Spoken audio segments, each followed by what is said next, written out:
Olá, gente. Bom dia a todas, bom dia a todos. Estamos aqui de novo, já em muitas reuniões nessa segunda-feira. Hoje é um dia bem esperado aqui, bacana, porque a gente, eu estou esperando a Nathalie. Cadê você, Nathalie? Nathalie Dias, blogueira de baixa renda. Ei, chegou. Tá me ouvindo? Olá! E aí, você tá boa? Tô bem. Você, por aí? Não tá para estar bem, aqui não tá. Mas deixa eu te falar. Primeiro, que bom que a gente conseguiu. Só para quem está assistindo a gente saber, nós tentamos algumas vezes fazer esse encontro. A Nathalie, moradora do Rio de Janeiro, daqui a pouco ela vai falar dela, melhor do que eu ficar falando dela. Tem 26 anos, se eu não me engano, isso não é 27. importante, mas enfim, 27 já, é jovem, muito jovem. E ela faz um trabalho que eu gosto muito, muito bacana, nas redes sociais, que é o blogueira de baixa renda. Depois ela explica o que é isso, mas é muito importante. E eu estava tentando fazer essa conversa com ela, e por duas vezes a sessão do Congresso se esticou e a gente tinha marcado e não conseguiu fazer. E aí não tem jeito, quando eu estou na sessão do Congresso, eu não tenho como estar na sessão do Congresso e entrar numa live, ainda mais agora, porque a sessão do Congresso é online. Então eu não posso, enfim, não dá. Mas que bom que a gente conseguiu. Você não sabe, não é maior, o Congresso tinha marcado a reunião hoje, né? Aí desmarcaram, jogaram para amanhã, mas eu dei graças a Deus que aí a gente Falar, né? consegue convencer. Finalmente. Mas você entrou rapidinho, bom dia a todo mundo que está assistindo a gente. Eu acho que a gente tem que conversar. Ontem a gente conversou com o Flávio Dino aqui, foi muito legal. E a gente tem que conversar com quem tem uma perspectiva nacional e quem tem essa perspectiva nacional, mas está na ponta também, né? Está no dia a dia ali discutindo onde esse problema vai acontecer com maior intensidade, que é na vida das pessoas mais pobres desse país, e não são poucas. Não. Eu queria que você falasse do seu trabalho, né, de onde você está falando, né, enfim, fala um pouco da gente, diz como é que é isso, o que você está fazendo. Bom, eu sou a Nathalie, eu tenho 27 anos e moro no Morro do Banco, que é uma comunidade aqui do Rio de Janeiro. Eu, a minha vida inteira, morei em comunidades, morei na Cidade de Deus, morei no Rio das Pedras, e quando os meus pais se separaram, eu vim morar no Morro do Banco, que é uma ocupação que tem aqui na Zona Oeste, próximo à Barra da Tijuca, que é um dos bairros mais, digamos, um bairro nobre aqui do Rio. O meu trabalho na internet é o blogueira de baixa renda. Eu não sou uma sátira a outras blogueiras, eu sou a blogueira, só que a blogueira pobre que mostra a vida real, a perspectiva de uma pessoa normal. Não que as outras não sejam normais, mas sem esse recorte de vida perfeita, viagens internacionais, enfim. Eu falo muito sobre a minha perspectiva de moradora da favela, mas também falo sobre diversas outras coisas para a galera de baixa renda que não tem grana, porque nem todo mundo que é pobre mora na favela. E vamos começar aqui essa live falando que o pobre, ele não tem características específicas igual a gente vê na televisão. Nem todo pobre é aquele estereotipado que a gente vê na TV. Aqui no Morro existem enfermeiros, médicos, bombeiros, advogados, administradores e até criadores de conteúdo e blogueiras, que agora sou eu no caso. Então a gente já tem que desmistificar isso, porque, Freixo, eu recebo muitas mensagens do tipo: você se expressa muito bem, nem parece que mora na favela. Aí eu fico, né, Nossa, querendo morrer. ai, ai. Bom, enfim, mas, e não necessariamente essa pessoa fala isso com a intenção de agredir, né? Jamais! Não, não, numa boa, assim, realmente tem uma compreensão muito distante. Eu nasci no Morro em São Gonçalo e fui criado minha vida inteira num bairro em Niterói chamado Fonseca, Sim. que é a periferia de Niterói, a zona norte de Niterói, e vivia até os 40 anos lá, né? Então, é uma realidade que eu conheço muito de perto. E eu fui professor e morei lá, enfim, fui professor 20 anos. Então, era muito curioso, porque eu sempre trabalhei com o tema da segurança pública, e quando eu ia falar sobre violência e como a violência atinge as favelas, os lugares da periferia, e eu estava falando de onde eu vivi minha vida inteira, onde eu nasci, a compreensão de uma série de pessoas, que eram pessoas razoáveis, pessoas que tinham sonhos de uma cidade mais justa, não estou falando de um cara escroto, não estou falando, não, não, não. Então, de uma pessoa bacana. Era a ideia de que eu vivia num lugar onde só tinha a ideia do bandido, né? Sim. Eu falei, não, não, eu sou professor, eu moro lá, é isso, tem advogado, tem médico, agora tem também outras coisas, mas, enfim, o desconhecimento é muito profundo, é muito profundo. O desconhecimento da sociedade que a gente vive hoje é muito profundo. E hoje, a gente está vivendo um processo de isolamento e eu tenho um grande receio que esse isolamento aumente este fosso da invisibilidade, da indiferença. E isso é um compromisso que a gente tem. Por isso que essas conversas ao vivo elas são tão importantes, né? A gente precisa fazer com que esse isolamento não vire um isolamento afetivo, um isolamento de atitudes, né? Onde cada um preserve a sua vida, não fique doente, não deixe sua mãe ficar doente, e não se preocupe com o outro que tem uma condição muito mais vulnerável, né? Então, quem está sozinho em casa, ou quem está só com a sua mulher, ou seu marido, os filhos, e uma outra pessoa que vive numa casa com 8 pessoas, e você ser indiferente a isso. A gente precisa romper também, agora mais do que nunca, com essa ideia da indiferença. Ou seja, o isolamento, para quem mora numa favela, para quem mora na periferia, não é algo simples, né? Queria que você começasse falando sobre isso. A gente começa a falar de coronavírus no sentido de as pessoas que estão... Assim, a comunidade está funcionando, todo mundo saindo para trabalhar, pessoas de serviços não essenciais ainda continuam trabalhando, como empregada doméstica. Uma amiga minha de São Paulo, ela me falou que no prédio dela, ela é classe média alta, mas no prédio dela as pessoas não querem liberar o funcionário que molha as plantas do prédio. Então a gente vê que os serviços, as pessoas que não trabalham, as pessoas do morro e da favela estão saindo para trabalhar em serviços não essenciais.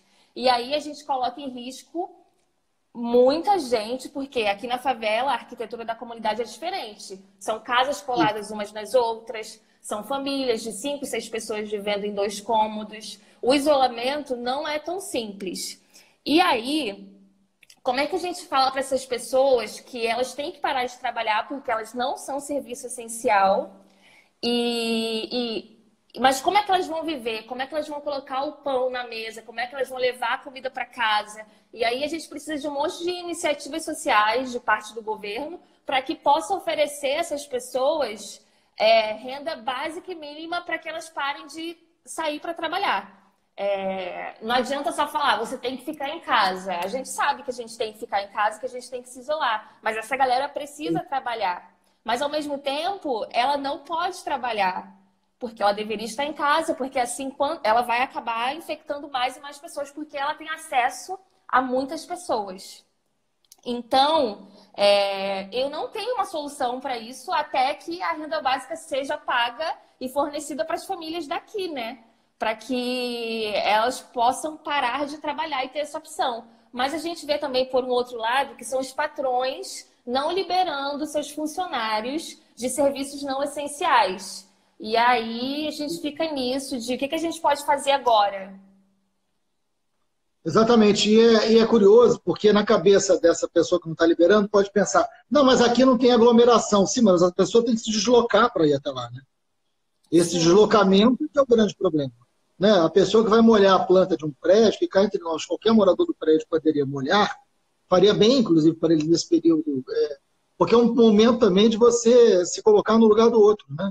Entender um serviço que você, às vezes, se torna invisível no seu dia a dia. Mas essa pessoa tem que pegar, às vezes, 2, 3 condições lotadas de gente com risco de contaminação.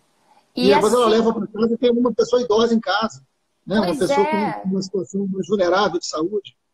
E assim, esse funcionário pode levar o vírus para dentro da casa do patrão, da patroa, enfim, são N coisas. Além de não pensar na pessoa, não pensa em você mesma. Porque. Não entende. Não entende. Aí o isolamento é totalmente diferente do que a gente vê nos bairros, na televisão, no jornal, porque são casas pequenas, muitas pessoas. E a gente tem um fator de que eu gravei um vídeo aqui na minha comunidade esses dias, a quadra do morro estava lotada, os adolescentes e as crianças jogando bola. E eu fui tentar explicar que, do jeito que a informação chega aqui, ela não sensibiliza. Não adianta todos os jornais falarem para ficar em casa. Não adianta 24 horas na TV que você tem que ficar em casa. Imagine que uma família de 3 pessoas, um pai, uma mãe e uma criança. Os pais têm que sair para trabalhar, o adolescente fica em casa. Ele não tem esse discernimento que ele não pode ir para a rua. Ele acha que ele vai estar de férias, então ele vai jogar bola. Então é muito complexo. Não adianta só falar que você tem que ficar em casa, você tem que isolar, porque a gente tem que ver as pessoas que ainda precisam trabalhar, as crianças e adolescentes que ficam sozinhas em casa e elas vão ser uma pessoa que pode transmitir o vírus. E a gente tem que pensar na arquitetura da favela, que é muito diferente do que a gente imagina e que passa na TV, sabe? É muito mais complexo. Exatamente. Na verdade, assim, o direito à informação, ele é muito importante. Agora, a qualidade dessa informação, como ela chega em cada lugar, ela não é uma coisa simples, né?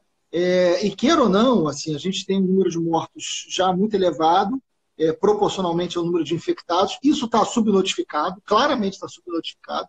Claramente o número de pessoas contaminadas é muito maior e o número de pessoas mortas pelo coronavírus é também muito maior e nós não sabemos, não temos como saber.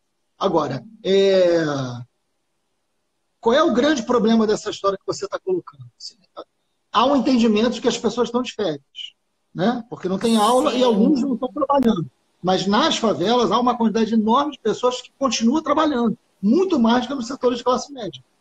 Muito mais. Até porque não abriram, não foram liberados. Que não podem dizer, não vou trabalhar e vou ficar em casa. Né?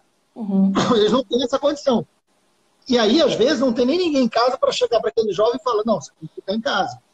Né? O jovem sozinho é mais difícil de ter essa consciência. Essa qualidade, e aí tem muita gente bacana, nas favelas, eu estou falando do Rio de Janeiro, que é onde eu conheço mais, mas certamente tem outros lugares do Brasil, já que tem gente do Brasil inteiro assistindo gente, mas tem muita gente hoje que trabalha com comunicação nas favelas e que tem feito um trabalho importante. Né? Mas as favelas, elas são muito rua, né? As casas, em boa parte das favelas, não tem quintal. O quintal é a rua. As pessoas têm o hábito, há uma cultura da rua, a cultura do encontro. Você romper com um laço cultural tão profundo, de tanto tempo, não é simples. Agora, qual é o grande problema dessa história? Essas pessoas, se forem contaminadas, se chegar em larga escala a contaminação nas favelas, isso ainda não aconteceu, se chegar em larga escala a contaminação na favela, nós vamos ter um grande problema. Um grande problema, porque nós não temos leitos hoje disponibilizados em grande escala para atender essas pessoas. Isso é um fato. Nós não temos hoje uma política de isolamento em hotéis ou em algum lugar para separar quem está contaminado, né, e não quem está doente. Então, por isso que é tão importante quando a gente fala, tem que ficar em casa. Agora, como que a gente faz com que as pessoas possam ficar em casa? Pessoas, tem uma coisa é quem tem condições e conforto de ficar em casa, outra é quem não tem. Como é que você torna eficiente a ideia de que quem não tem conforto fique em casa? E nesse sentido, tem uma semana hoje, exatamente uma semana hoje, que o Congresso aprovou a renda básica, que são os R$600 por pessoa, podendo chegar a 1.200 na família. Né? Isso é muito importante. Eu queria que você falasse um pouco sobre a importância da renda básica. Isso ajuda muito as pessoas a ficarem em casa. Né? De fato, porque elas vão ter a oportunidade de poder escolher, vou me expor para colocar a cesta básica dentro de casa, o alimento, ou fico em casa e garanto pelo menos o mínimo por direito, né? Porque isso é um direito, enfim. E não adianta a gente está vendo muito uma informação no sentido de estamos todos no mesmo barco, todos vamos ficar expostos e todos vamos ficar doentes, tá? É tipo uma doença, gente, não tem escolha. Ela alcança a gente. Só que a galera que tem dinheiro, ela consegue, por exemplo, ir para um quarto de hotel se isolar, sabe? Tem acesso a coisas que a gente não vai ter se uma pessoa ficar doente. Nesse final de semana faleceu a primeira pessoa aqui do Morro com o Covid-19. E essa pessoa... então já tem um caso no Morro do Banco. Já faleceu um rapaz que, se eu não me engano, eu não conheço, era pastor ou era alguma coisa da igreja. Então a gente tem que olhar agora todas essas pessoas que tiveram contato com essa pessoa dessa igreja, enfim. E até quando ele ficou ali exposto nos cultos e tal. Mas quem está fazendo isso? Eu não sei, não tem uma liderança para falar, gente, quem entrou em contato, vamos aqui se cuidar, vamos se isolar, cada um para sua casa. Enfim, falta comunicação, falta também uma liderança aqui dentro para que se informe de forma mais fácil, sem essas formas acadêmicas que a gente vê no jornal, sabe? Uma forma mais direta. Cara, você tem que ficar em casa, porque isso vai acontecer. E, infelizmente, a gente não tem grana para se isolar num hotel. A gente não tem grana para pegar um iate. Não sei se você ficou sabendo, mas um cara, tipo, muito rico. Ele pegou o iate, levou uma equipe médica e tá lá. Tipo, a gente não tem essa possibilidade. A gente, não vai existir isso pra gente. E a gente também, geralmente, a grande maioria não tem plano de saúde. Então, a gente vai depender do SUS, que é óbvio. Eu amo o SUS. SUS é tudo pra mim. Eu defendo permanentemente pela minha vida, assim. Porém, a gente sabe das dificuldades que é você conseguir um leito dentro do SUS, porque ele atende o Brasil inteiro. Então, essa consciência tem que chegar, inclusive, no meu irmão. Meu irmão tem 19 anos e vai todo dia jogar bola na quadra. A gente está, tipo assim, desesperado. E a gente tenta, a gente se esforça. E é um menino consciente. Imagina aqueles mais jovens que, enfim, não têm a informação, sabe? Vai estar na rua exposta. Deixa eu te fazer uma outra pergunta nessa mesma linha. Assim. Quando a gente conversou antes, nós dois, você estava me falando da sua mãe. Uhum. E a gente tinha tido uma ideia, né? Porque, igual a você, deve ter uma quantidade enorme de gente, assim, jovem, que está vendo a mãe numa situação delicada. Né? Fala da situação da sua mãe, para que, de repente, outras pessoas, que a gente pense junto o que a gente pode fazer. Então, a minha mãe, ela é empregada doméstica. Na verdade, a minha mãe nunca trabalhou em outra coisa. Ela é empregada doméstica, ela é semi-analfabeta, ela consegue ler tudo, porém não consegue interpretar um texto, por exemplo. E ela trabalha como empregada doméstica desde que se separou do meu pai, foi o primeiro emprego dela, e ela só sabe fazer isso. Enfim, ela não foi liberada ainda. Agora está funcionando. Foi uma negociação com a patroa dela para fazer uma escala em que ela vá 2 vezes na semana agora, depois de ver um vídeo meu expondo a situação na internet. A minha mãe agora está indo por escala porque, né, a patroa dela precisa do banheiro limpo, da casa limpa, enfim.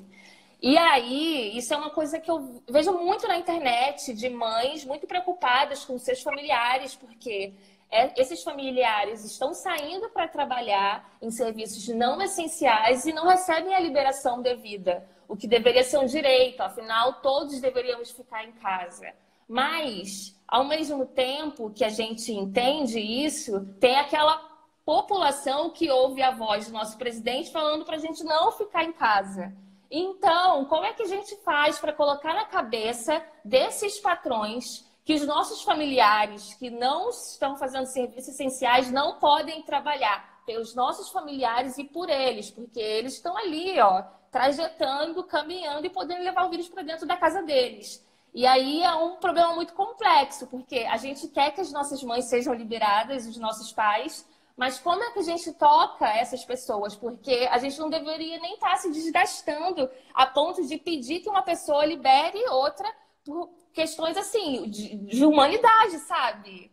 É muito complexo. Então, eu tenho certeza que existem várias pessoas, até aqui que me assistem, que devem ter mães e pais que não foram liberados e eu não tenho uma solução para isso. Porque a gente não pode simplesmente fazer, não vou mais trabalhar, e agora?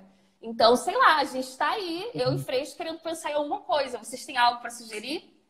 Exatamente, porque eu acho que a gente podia, porque é muito sensível quando você fala assim, libere minha mãe, você traz um problema que é social, eu fiquei pensando muito nisso depois que a gente conversou, você traz um problema que é social, minha mãe, por exemplo, minha mãe tem 80 anos e ela trabalha numa escola. Meu pai já faleceu faz 2 anos, mas meu pai era inspetor de colégio, e minha mãe era funcionária administrativa de uma escola. Né? Minha mãe trabalha numa escola. Você imagina uma senhora de 80 anos trabalhando numa escola. Né? Contato com um monte de gente, com um monte de jovem. Não pode, tem 80 anos. Eu falei, mãe, nem pensar. Né? Você vai ficar em casa. Ok, mas eu banquei isso, a escola não teve problema, ela está em casa. Mas e a quantidade de mãe, né? De avó, que o lugar não liberou e a pessoa está trabalhando? Né? É o teu caso. Né? E aí deve ter uma quantidade enorme. Talvez a gente conseguisse, a partir dessa conversa, e aí quem quiser pode entrar em contato com a gente pelas próprias redes, e com a Nathalie também, pensar o seguinte, quem tem essa situação parecida? Quem está com a mãe trabalhando e está preocupada? A gente podia fazer uma campanha Libere Nossa Mãe, né? E que a gente vai dizendo quem são essas mães. Porque é preciso ter sensibilidade, assim. É preciso entender que a gente vai viver um momento que a gente nunca viveu. Pelos estudos, a gente pode ter 200 mil brasileiros mortos. A gente não está falando das pessoas ficarem doentes apenas. A gente está falando das pessoas ficarem doentes e poderem morrer. Sim. É disso que a gente está falando. A gente está falando do limite. É grave, é muito grave tudo que a gente está falando. Então, assim, nós não podemos... Depois que morreu, desculpa, mas depois que morreu, não tem mais nada para fazer. Né? Então, o que a gente tem que fazer antes é não permitir que esse número de mortes seja numa escala tão absurda como ela pode ser. E que, lamentavelmente, o presidente da República... ontem eu estava vendo uma hashtag Fica Mandetta, porque existe uma possibilidade de demitir o ministro da Saúde nesse momento, que é uma atrocidade. Eu não estou aqui para defender o Mandetta, mas queira ou não, é um ministro que está de acordo com a Organização Mundial da Saúde e é um ministro que está de acordo com as normas que o mundo inteiro está seguindo sobre saúde pública. Trocar o ministro num momento como esse, porque ele não obedece à cartilha do fanatismo do presidente da República, é algo inimaginável, né? Mas esse problema todo, que às vezes a gente fala aqui de número, esse problema está na vida real das pessoas. Está na sua vida real.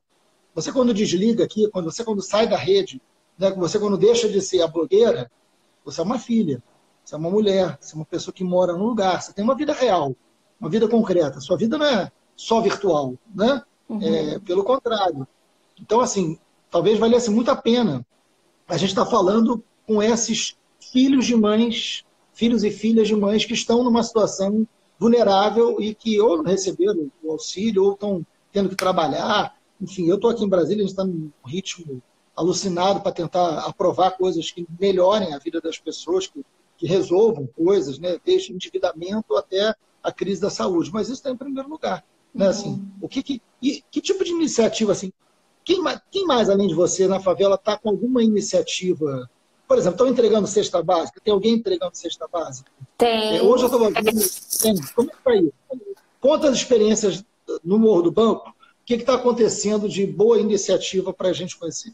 A gente tem um rapaz aqui que ele trabalha para alguém, mas é sempre em vertentes políticas, assim. Tem alguém que, né, enfim. E ele trabalha sempre ajudando quando a gente necessita de, sei lá, falta luz. Ele é a pessoa que liga para a concessionária para ajudar e adiantar os processos. E a gente tem um número aqui do Morro que a gente está aceitando cestas básicas. E produtos de limpeza. A gente tem um WhatsApp e a gente já está fazendo esse recolhimento aqui.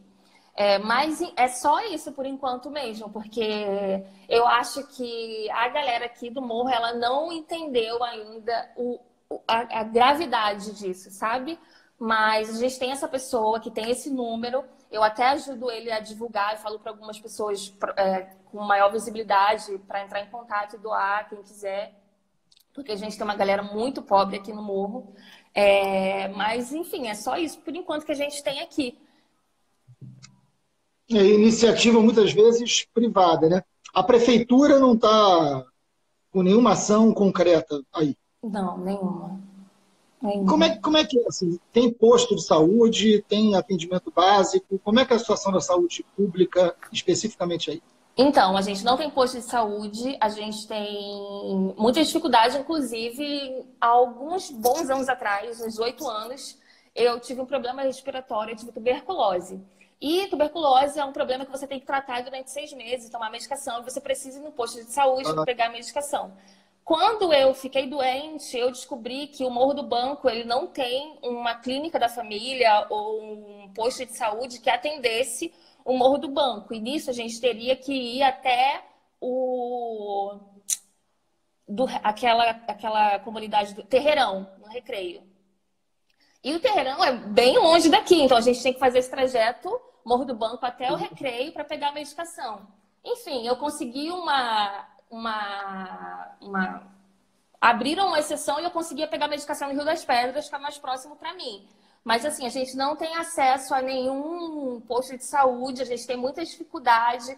quando é época de vacinação, a gente tem que ir e, tipo, tentando. No posto de saúde do Alto da Boa Vista, que é o mais próximo daqui, no do Rio das Pedras, que é o mais próximo daqui, mas a gente sempre volta com a resposta vocês não podem ser atendidos aqui porque vocês não fazem parte da área ou da rede. Eu não sei muito bem como funciona essa divisão. E foi dito um tempo atrás, o Crivella veio aqui no Morro visitar, e foi dito que iriam abrir um posto de saúde aqui porque a gente não tem esse atendimento, não tem esse respaldo. A gente está aguardando esse posto de saúde, enfim, acontecer, mas parece mais uma falácia do que algo que vai acontecer de fato, sabe? Isso é muito grave, porque não ter a atenção primária, né, como a gente fala, o médico a origem é o médico de família, né? Que é o atendimento preliminar, que é o atendimento que evita que você vá no hospital. Por que isso é importante? Por que eu estou te perguntando isso, Nathalie? Porque hoje a gente tem que evitar ir no hospital. Porque o hospital hoje é um lugar de contágio, o hospital hoje é um lugar arriscado. Então, se você, imagina, você machuca o pé e você vai no hospital, você pode voltar com coronavírus. Então, você tem que... Assim, a ideia de um médico de família é muito importante, porque ele evita que você precise ir no hospital e o atendimento é localizado, o atendimento é para menos gente e é mais perto de onde você mora. Não ter isso, como não tem aí, não tem em tantos lugares no Brasil inteiro, não estou falando só do Rio de Janeiro, é muito grave nesse momento. Nesse momento, isso é mais grave ainda. Né? Agora, eu estava lendo, eu estou falando aqui sem ter conferido, né? São os riscos de fazer ao vivo. Mas a CUFA, que é a Central Única das Favelas, lançou uma campanha, eu não apurei direito, eu só consegui ver isso ontem, que é o Cuide das Nossas Mães. E eu lembrei muito de você na mesma hora, que me mandaram isso. Eu vou até ligar hoje para o Celso Ataíde, que é figura importante na CUFA, para entender o que é isso. Porque a gente podia, de repente, entrar nessa história. Eu não sei o que é. Você sabe, você leu sobre isso? É da CUFA, Central Única das Favelas, é o Cuide das Nossas Mães, né? Ou as Mães das Favelas, alguma coisa desse tipo. E aí eu acho que pode ter a ver com essa situação de vulnerabilidade de trabalho a partir da figura da mãe e da mulher. Porque quem não conhece favela tem dificuldade de entender isso. Na renda básica, a gente provou um negócio que foi muito importante, chamada mãe solo. Né? Ou seja, o que é isso? A mãe que não tem ali a figura do marido, do companheiro, e que segura a onda da família inteira, que segura a barra da família inteira. Essa mulher, pela lei que a gente aprovou, e aliás, em uma semana hoje aprovada, Bolsonaro paga logo, né? Essa mulher ela pode receber duas cotas, ela pode receber 1.200, que é justo, porque ela é a família. Né? Você tem um marido, ela é a família. Então, recebe R$ 1.200. Esta mãe solo, né? ela recebe isso. As famílias das favelas hoje são muito matriarcais. Né? As famílias da favela, a figura da mulher, a figura da mãe é muito central nisso. Por isso que o diálogo com as mulheres das favelas é muito importante. Né? Sim. O meu sonho, assim, de princesa é conseguir trazer uma unidade do CUFA aqui para dentro. Eu até consegui o contato do Ataíde, se eu não me engano o nome dele, para a gente conversar sobre isso. Porque imagine que se a gente tem essa unidade aqui dentro, vai ser a nossa liderança como pessoas faveladas que somos. E a gente tendo o Rafinha, que é o rapaz que ele cuida das nossas coisas aqui do morro, a gente junta essas duas forças e faz com que a gente corra atrás do posto de saúde, faz com que a gente cuide das nossas mães, faz com que a gente tenha referência fora do Jornal Nacional, sabe? Então é de extrema importância para a gente educar as mulheres, as meninas da comunidade, porque aí a gente entra num ponto muito maior, que é educar as mulheres para que elas tenham ambições e perspectivas, além de engravidar cedo e virar uma mãe adolescente. Mas aí já é muito maior do que a gente está tratando aqui do coronavírus. Mas, assim, seria o meu sonho de princesa eu conseguir trazer uma unidade do CUFA aqui para o Morro do Banco. Eu vou até entrar em contato com a Thaís para a gente conversar. Eu vou ligar. O Celso é meu amigo, eu conheço o Celso há muitos anos, né?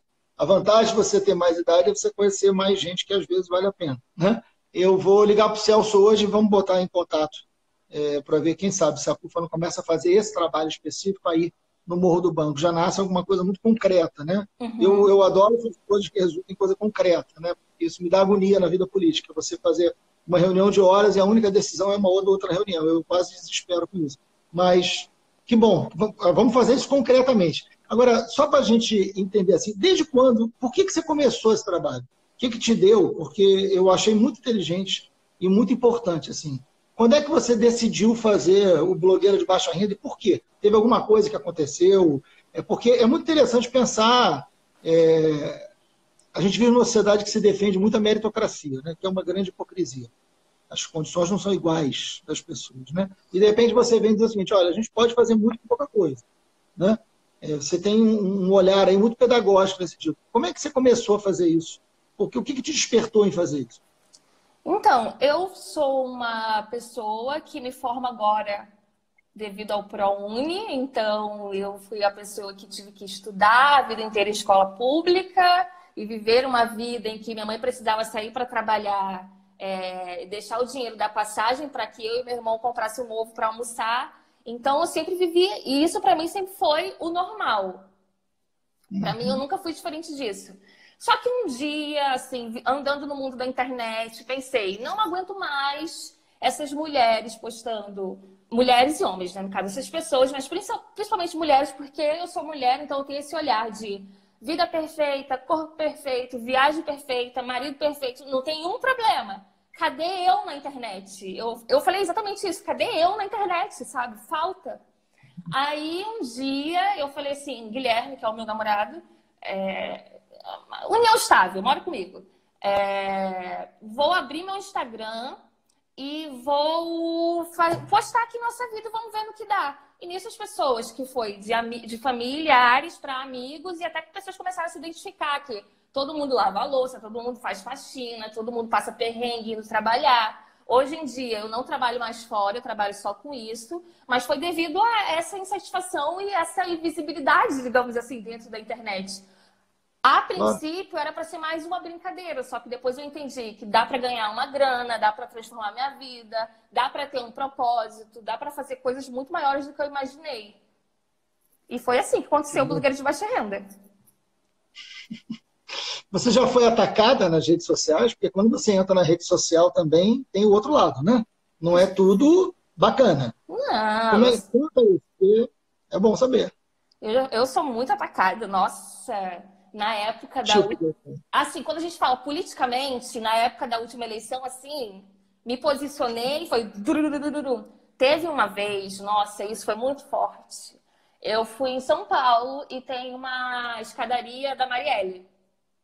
Sim, claro. Que tem uma imagem dela, e eu fiz um post sobre isso. Eles derrubaram a minha foto. Foi tão denunciada que caiu, assim, saiu do ar. Assim, eu nunca me posicionei diretamente, eu só falava que são as coisas que quem me acompanha sabe qual é o meu posicionamento, enfim, porque é óbvio. Não preciso ficar falando muito. Né? E mesmo que falasse, independente de cada um, a gente vive numa democracia, cada um faz o que quiser.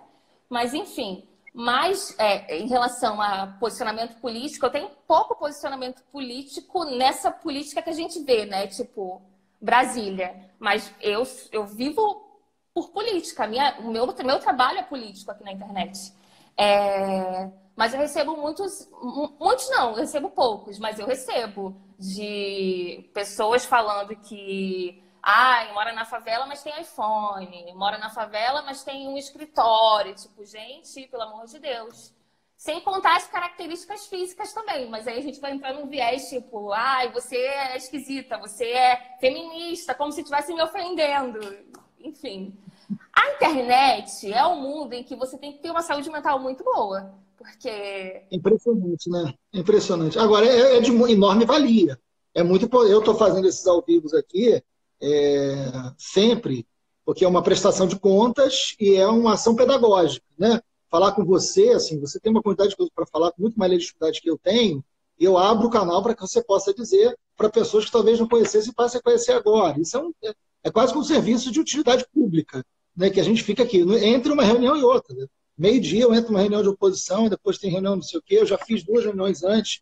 Assim, é uma loucura isso aqui. Hoje não vai ter sessão, mas enfim, tem amanhã de manhã a sessão. Mas aí tem que discutir os projetos para amanhã, tem que pensar. Mas a internet é um lugar também de coisas importantes. Agora, é um lugar também de muita violência, né? É um lugar também enfim, muito. Tem um ralo aí que aparece. Né? Nossa Senhora. Nossa, você, por exemplo, postou agora no Twitter que a gente ia fazer a live. Sim, É, 1 minuto depois eu fui ver as respostas, eu falei, mano, como é que aguenta? Porque, assim, é. são pessoas O muito Twitter, então, tóxicas. é um negócio. O Twitter é o ralo, né? O Twitter é um negócio. O Instagram é melhor, mas o Twitter é um negócio de doido. Mas, enfim, é isso. A nossa rede é grande, e é grande para o bem e é grande para o mal. Faz Sim, parte. Você tem que responder. Também não adianta você, por ser tóxico, você deixar contaminar e você ter a mesma atitude. Enfim, a gente não pode. Tem muito robô, né? A gente sabe como é que é você essa viu onda que Bolsonaro. 55% É, foi comprovado que eram robôs. 55% robôs. da... Enfim. Você imaginar que um presidente da República tem um gabinete do ódio que é vinculado exclusivamente à internet, isso já diz muito, né? Um presidente da República tem uma sala dentro do palácio que é ocupada pelas pessoas que promovem o gabinete do ódio, ou seja, uma rede social única e exclusivamente para destruição, para mentira, para fake news. Esse é o tempo, né?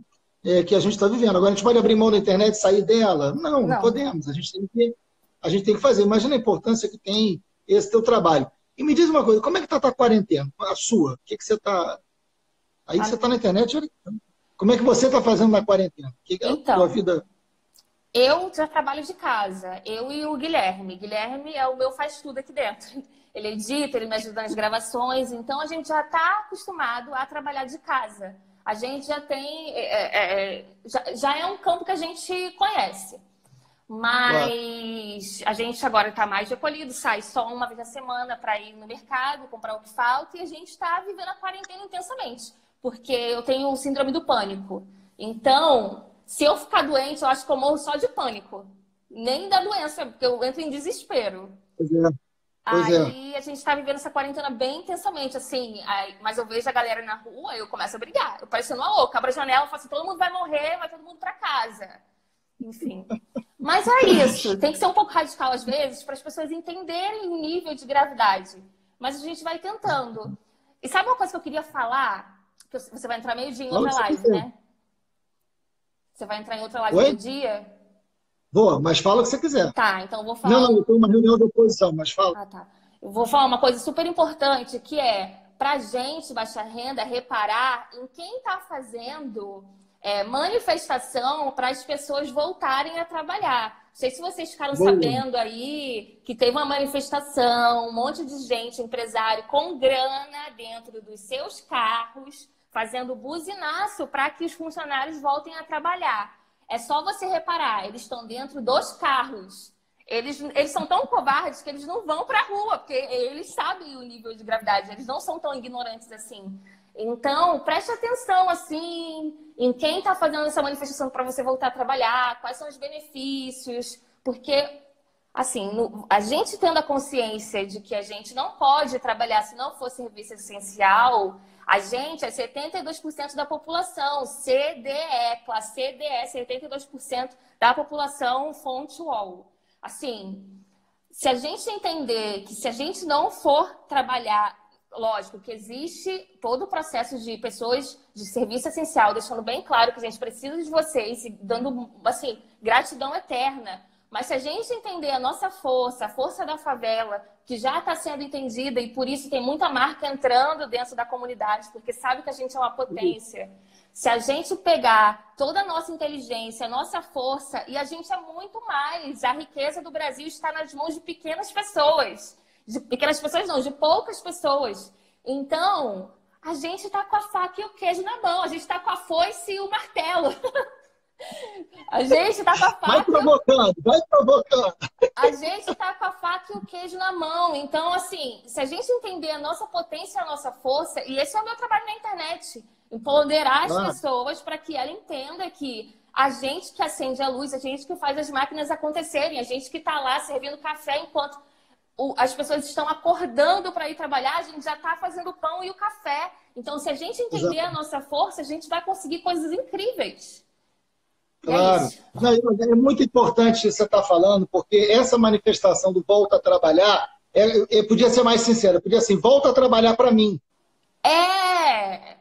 Ai, É o volta a trabalhar para mim.